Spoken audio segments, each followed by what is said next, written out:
Ladies and gentlemen, welcome back to the CS TV. I'm your host, Kathleen Igaltoto, Madam CS, and this is the Striker. Stay tuned and have it all. And the Striker today, we are going to look at Ruto's mission, that is President Ruto's mission in the Northern Frontier District, that is in Wachia, Mandera, and Garissa counties. For the last 3 days, President Ruto actually has been in the northern part of Kenya in what he terms as developmental tours. Remember, this is the first time he's visiting the northern part of Kenya ever since he was inaugurated as the President of the Republic of Kenya. However, before even we look at those tours, I want us to highlight two major things that have actually emanated out of it. Number one, he declared the opening of an immigrations office in the northern part of Kenya, meaning the people from the northern part of Kenya don't need to come all the way to Nairobi to get their passports. Number two, he said that actually there will be no more vetting of people from the northern part of Kenya to get their national IDs. He termed it like, it is discriminatory, we need to do that. But it's important to remember that it's not only the people from the northern part of Kenya actually who undergo vetting to get IDs in this country. Most people living around the border areas, including Busia, etc., go through that. But President Ruto has said, he has done away with the vetting of the people from the northern part of Kenya in terms of getting national IDs. So one could wonder, what is President Ruto actually up to? Because on the same day he actually even issued some national IDs presided over by the CS Interior Kipchumba Murkomen. So one could wonder, what is President Ruto up to? And even before we also dive into the conversation, there's also a tweet by Ahmed Nasir Abrai, Senior Counsel, who said this: UDM party must spearhead drive to register new 3.5 million registered voters in the Northern Frontier District before 2027. This is historic for the oppressed and marginalized people of the Northern Frontier District. Thank you, Mr. President at William Ruto. So this is Ahmed Nasir, who's actually saying that before 2027, the northern part of Kenya should have registered 3.5 million voters. Ladies and gentlemen, this is going to form the basis of our discussion. But before we dive in, if you are new to this channel, welcome home, karibu nyumbani. Remember to subscribe, like, share, and comment on our videos. Turn on the notification bell so that the next time we are uploading a video, YouTube will automatically notify you. If you are a returning subscriber, thank you for tuning in. Kindly remember to like, share, and comment on our videos. And now, ladies and gentlemen, allow me to dive in. Now, if there's one thing I have not always said about President Ruto, he's a very shrewd politician. He knows which political path to draw and at what particular point. President Ruto, we have been singing to him the song that he has actually lost the mountain. And several times, the former Deputy President Rigathi Gachagua has always reminded President Ruto that he lost 47% of the people that actually ensured that he was a president in 2022. And now President Ruto is actually trying to demonstrate to Kenya something that actually he can do without that mountain. It seemed so much unimportant when, we were talking about the mountain is gone, the mountain is gone. It didn't seem to be bothered when we were talking about, the church is no longer with you. Our president has Plan P. And from where I stand, the northern part of Kenya will be the determining factor for who wins elections, that is the presidential elections, come 2027. In as much as people are talking about the Mrembe Nation, I don't see the Mrembe Nation actually being such much of a determining factor. Why? Because ODM is more popular in the Mrembe Nation than actually UDA. And from where I stand, the northern part of Kenya is going actually to determine Ruto's presidency. And what President Ruto is doing right now is actually preparing the ground for the outcome for the 2027 presidential elections. Now, I want to highlight all the things that President Ruto has been doing in the northern part of Kenya in his developmental tour, and we link them to the 2027 presidential outcomes. Number one, President Ruto has opened an immigration office in the northern part of Kenya. And he has said now these people can easily get, the passports, That tells you one thing. Even the people from outside Kenya, the Somalis from Somalia, those running away as refugees, even the refugees in Kakuma and the damn refugee camps, can now actually run out of those refugee camps and get, IDs, in Kenya, and get the passports in Kenya, because the president has said they don't require vetting. So anybody actually can get a national ID and a passport in the northern part of Kenya.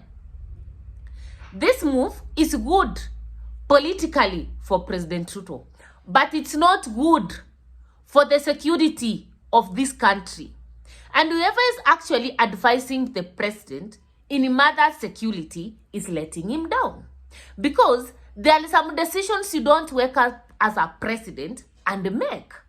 For example, the decision to do away the vetting of the people who live along the borders in terms of getting IDs and passports in this country, it's a decision that actually the president needed some good counsel. And if he received some good counsel, he couldn't do that. But because the president is not so much concerned about your security, the focus more is on his presidential win come 2027. The goal is to have as many people registered as voters from where he feels actually that he can manipulate them and get the votes come 2027. So President Ruto did not actually open that immigration office and do away with the vetting actually because he loves the people of the northern part of Kenya, because he's not a discriminating president. Vetting has nothing to do with discrimination in this country. The security gurus and men and women sitting in the security councils and committees can tell you that it has everything to do with putting the national interest, security interest first. So President Ruto did not do this, disband all this because he loves the people of the northern part of Kenya. But he did this because of his selfish ambitions, because he knows he needs them to replace what he has lost come 2027. And that takes me to point number 2. Senior Counsel Ahmed Nasir has said that the northern part of Kenya should register 3.5 million votes by 2027. So literally, what he's telling us is that the IDs that the president was giving out, they're doing away with the vetting and everything. It's a scheme towards actually saying that in any case, these people now have registered as voters. I think for the last general election, the northern part of Kenya, that is Garissa, Mandera, and Wajir, had around 670-something K votes together. But now they are so ambitious that they want to arrive at 3.5 million.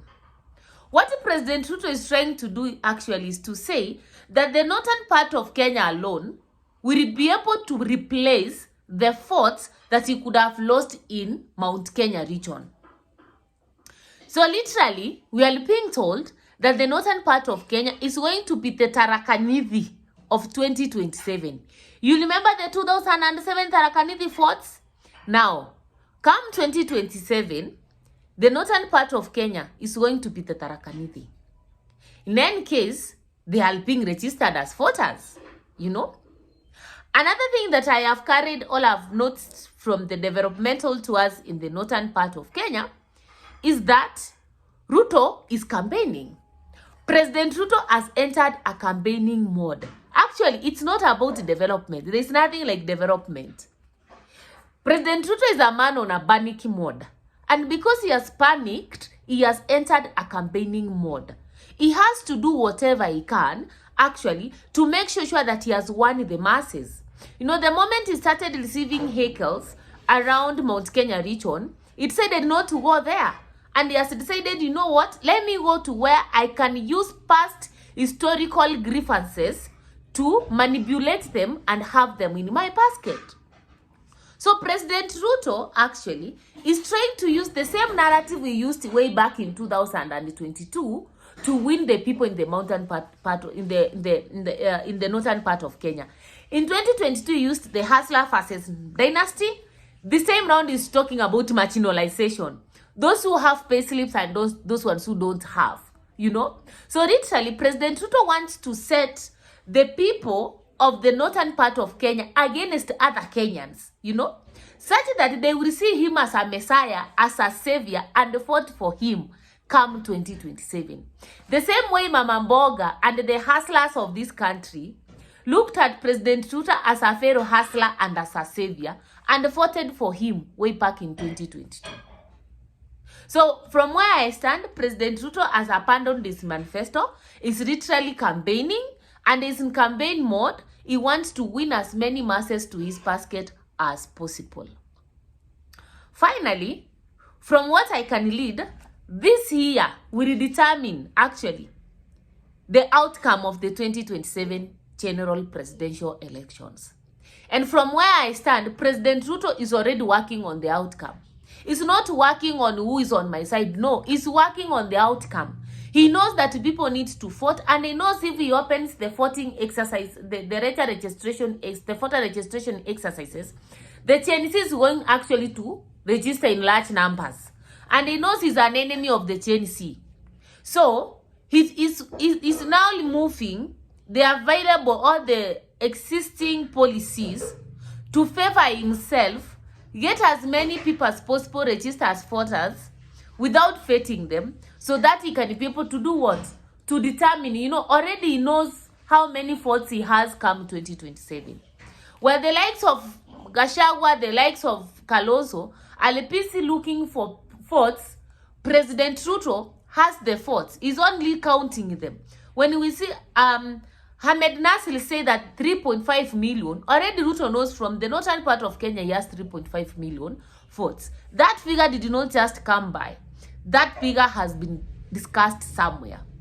And from where I stand, the 2027 general elections in this country are not going to be decided anywhere. No, they are going to be decided in the northern part of Kenya. My opinions though, what's your opinions? Let me get them in the comment section below. Kindly remember to subscribe, like, share, and comment on our videos. Turn on the notification bell. And yeah, tell us on the next theme that you want us to discuss. Bye-bye.